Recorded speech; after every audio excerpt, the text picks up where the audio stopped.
আসসালামু আলাইকুম। Welcome to জান্নাত কিচেন। দেখে নিশ্চয়ই বুঝতে পারছেন আজকে হাজির হয়েছি ঝটপট একটা রেসিপি নিয়ে, আর সেটা হলো মচমচে আলুর রোল। আশা করি আজকের রেসিপিটা আপনাদের অনেক ভালো লাগবে। ফার্স্টে নিয়েছি 2টা আলু, গাজর, ক্যাপসিকাম, পুদিনা পাতা, মরিচ গুঁড়া,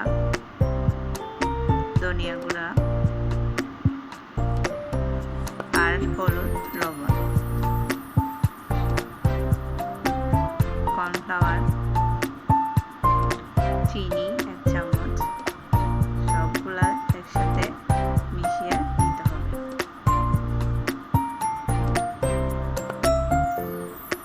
ময়দা, অল্প পানি দিয়ে একটা ব্যাটার তৈরি করতে হবে, পাতলা।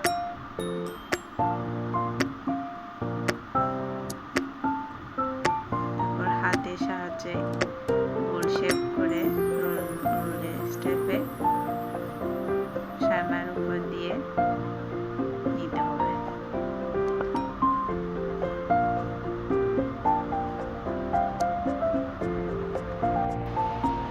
ডুবো তেলে ভেজে নিতে হবে এপাশ ওপাশ করে।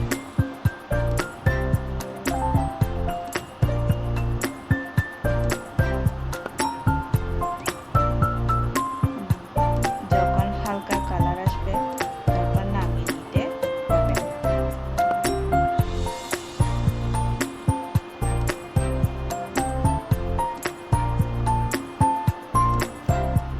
তৈরি হয়ে গেল খুব সহজে মজাদার মচমচে আলুর রোল রেসিপি। আপনাদের যদি এই রেসিপিটা ভালো লাগে তাহলে বেশি বেশি করে লাইক, কমেন্ট, শেয়ার করবেন।